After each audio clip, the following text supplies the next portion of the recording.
aso pa, ng lalaki. Ba't nila tinataas yung paa nila pag umiihi? Yan lang, upo. Paano makakaihi yun? Hindi nga. Ba't kailangan itataas nila?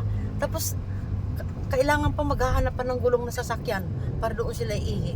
No?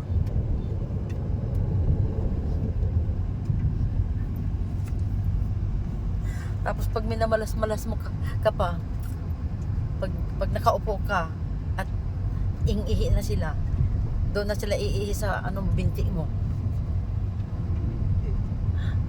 Tiiso. Tayo, Abad Santos tayo. Malawag dito. Naalala ko yung kapatid ni Bing noon. Sino yun pa? Yung lalaki? Yung nagmumugmog sila noon. Nakaupo sila doon sa labas ng bahay natin. Tapos biglang lumapit yung aso. Yung alaga ating aso lalaki noon, yung makulit.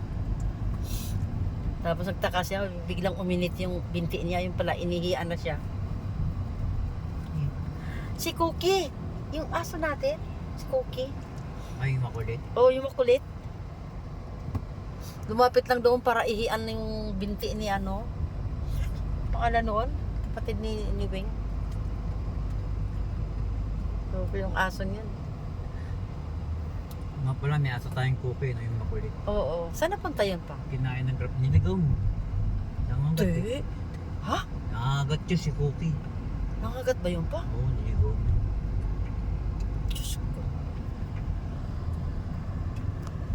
Ano yun Hindi, binigay natin kay Lina yata. Binalik yata natin sa kanya eh. Sino ba ang... Saan galing yun? Hindi, binigay natin kay Lina pa. May nagbigay sa atin noon. Tapos yung napunta na sa kanila, bumait naman.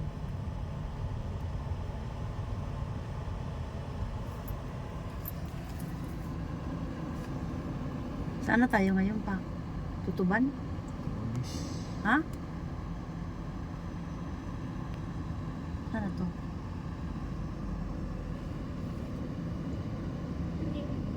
Sana huwag tayong ma-traffic.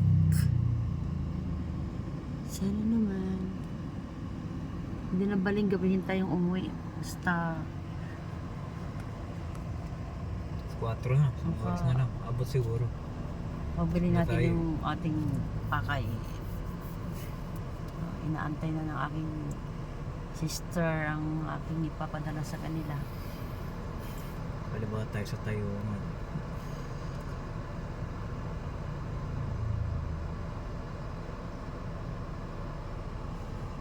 Yeah.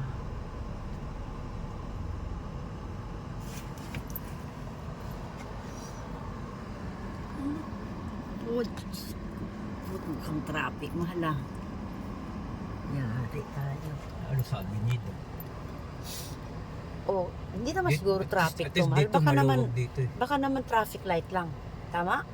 Oo, sabi niya, dito kat may stoplight, maluwag ng daan. Okay. Hindi masikip. Ayan guys. May stoplight pala guys. Kaya nakatigil na ka. Okay, thanks God.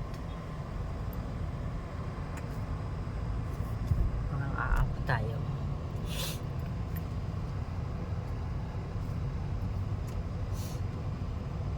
Ayan.